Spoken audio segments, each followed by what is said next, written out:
Hi viewers, welcome to மெக்லஸ் kitchen. இன்றைக்கி நம்ம வீடியோவில் என்ன பார்க்க போகிறோம்னா, கருப்பு கவுனி கஞ்சி மிக்ஸ் எப்படி ரெடி பண்ணுறதுன்னு பார்க்க போகிறோம். நினைக்கலாம் எப்படி கஞ்சி மிக்ஸ்க்கெல்லாம் ஒரு வீடியோ போடுறீங்களான்ட்டு. நம்மக்கிட்ட க்ளீன் அண்ட் பியூரில் வாங்கின கஸ்டமர்ஸ், கருப்பு கவுனி கஞ்சி மிக்ஸ் வாங்கின கஸ்டமர்ஸ் வந்து எப்படி ரெடி பண்ணுறதுன்னு கேட்டிருந்தீங்க. அதுக்காக தான் இந்த வீடியோ. வாங்க வீடியோக்குள்ளே போகலாம்.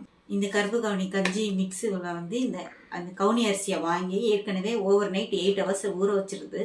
ஊற வச்சு காலையில் நல்லா காய வச்சுட்டு அதுக்கப்புறம் வறுத்து அரைச்சது தான். இதுலேயே மிளகு, சீரகம், சுக்கு எல்லாம் போட்டிருக்கிறதுனால நம்ம சால்ட்டு மட்டும் ஆட் பண்ணிக்கலாம்.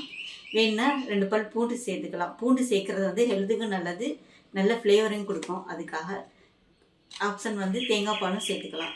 சரி, வாங்க இதை எப்படி பண்ணுறதுன்னு பார்க்கலாம். இப்போ நம்ம இந்த அளவில் 1 கப் கஞ்சி மிக்ஸ் இருக்குது. இதுக்கு வந்து 5 கப்பு தண்ணி ஊற்றிக்கலாம். கொஞ்சமாக சால்ட் ஆட் பண்ணிக்கலாம். 2 பல் பூண்டு நல்லா மிக்ஸ் பண்ணி விட்டுட்டு குக்கரை க்ளோஸ் பண்ணி வச்சிடலாம். இப்போ ஸ்டவ் ஆன் பண்ணிக்கலாம்.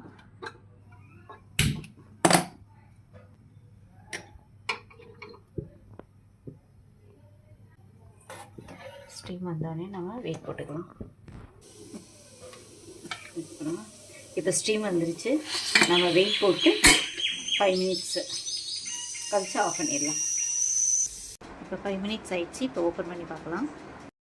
இப்போ நம்ம ஸ்டவ் ஆஃப் பண்ணிவிட்டு இறக்கி வச்சுட்டு இதில் வந்து தேங்காய் பால் சேர்த்துக்கலாம்.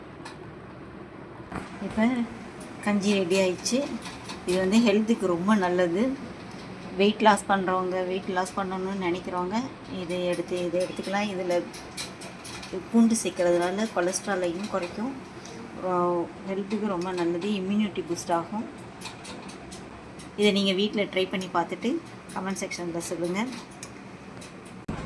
இந்த வீடியோ உங்களுக்கு பிடிச்சிருந்தா லைக் பண்ணுங்கள், கமெண்ட் பண்ணுங்கள், ஷேர் பண்ணுங்கள், மறக்காமல் சப்ஸ்கிரைப் பண்ணுங்கள்.